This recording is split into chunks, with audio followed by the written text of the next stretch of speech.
विदिशा के क्रांति चौक से एक बेहद ही चौंकाने वाला मामला सामने आया है, जहां एक बंद घर के भीतर कई दिनों तक एक व्यक्ति का शव पड़ा रहा और आसपास रहने वाले लोगों को इसकी भनक तक नहीं लगी। धीरे धीरे पूरे इलाके में तेज दुर्गंध फैलने लगी और लोग परेशान हो गए। लेकिन किसी ने कल्पना भी नहीं की थी कि मां अपने बेटे की मौत के बाद उसके शव को घर में संभाल कर बैठी हुई है। जब पुलिस ने दरवाजा खोला तो अंदर का दृश्य देखकर हर कोई सन्न रह गया। आखिर क्यों कई दिनों तक शव को घर में रखा गया? क्या मां सदमे में थी या फिर किसी अंधविश्वास के सहारे बेटे के लौट आने का इंतजार कर रही थी? क्रांति चौक की यह गली, जहां पिछले कुछ दिनों से लोग अजीब सी बदबू से परेशान थे।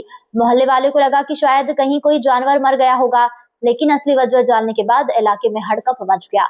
दरअसल एक घर के भीतर 45 साल के व्यक्ति का शव पड़ा हुआ मिला और उसी घर में उसकी बुजुर्ग मां मौजूद थी। जानकारी के मुताबिक घर में रहने वाली महिला रिटायर्ड टीचर बताई जा रही है, जो लंबे समय से मानसिक तनाव से गुजर रही थी। परिवार के करीबी लोगों के अनुसार उनके बेटे विदेश में नौकरी करते हैं। मां की हालत ठीक नहीं होने के कारण एक बेटा वापस आकर उनके साथ रहने लगा था। घटना का खुलासा उस वक्त हुआ जब रोज की तरह दूध देने पहुंचे युवक को घर के बाहर संदिग्ध हालत दिखाई दिया। मुख्य दरवाजे के नीचे खून बह रहा था, साथ ही घर के भीतर से तेज दुर्गंध भी आ रही थी। स्थिति संदिग्ध लगने पर तुरंत पुलिस को खबर दी गई। सूचना मिलते ही पुलिस मौके पर पहुंची और घर का दरवाजा खुलवाया। अंदर पहुंचते ही पुलिसकर्मी भी हैरान रह गए। कमरे में एक व्यक्ति का शव पड़ा था, जिसकी मौत कई दिन पहले हो चुकी थी। इलाके के लोगों का कहना है कि बदबू लगातार बढ़ रही थी, लेकिन किसी ने यह नहीं सोचा था कि मामला इतना गंभीर हो सकता है। पड़ोसी के मुताबिक घर में रहने वाली महिला बेहद शांत रहती थी और ज्यादा मेलजोल नहीं रखती थी। क्या कौन सा एरिया, क्या मामला? क्रांति चौक है ये, और अभी हमें आज ही मालूम पड़ा है कि यहाँ पे जो है, जो हमारे पड़ोस में जो रहते हैं सीनू वर्गीस जी, उनकी डेथ हो गई है। हमें बताया था लोगों ने कि ऐसा ऐसा हो गया।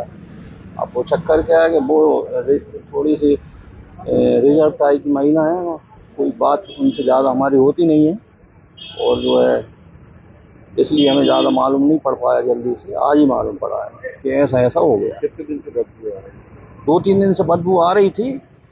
तो चक्कर क्या, उनके यहाँ कोई उनसे बात नहीं करता, कोई जाना आना रहता नहीं है। हम लोग आपस में बात चल रही थी कि यार कुछ, या तो डॉग वॉग खत्म, उनके 2 डॉग थे, ऐसी कुछ बदबू, या तो डॉग वॉग खत्म हो गया यार, कुछ अंदर से बदबू आ रही है।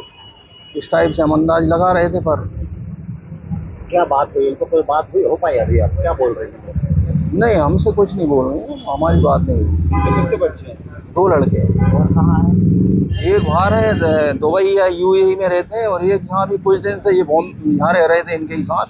इनकी क्या थोड़ी सी तबीयत सही नहीं रहती थी, मानसिक अवस्था सही नहीं थी, तो इनकी देखभाल के लिए वो यहाँ आ गया था।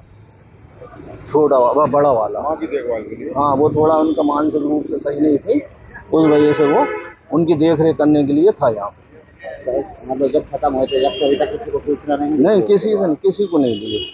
अब वो जनरली रोजाना पानी भी ले रही हैं, दूध भी ले रही हैं। अब कोई अपन है ना, अब कोई ऐसी घटना हो, कोई बताए या कोई रोने की आवाज आए, अपन समझे, अपन कुछ।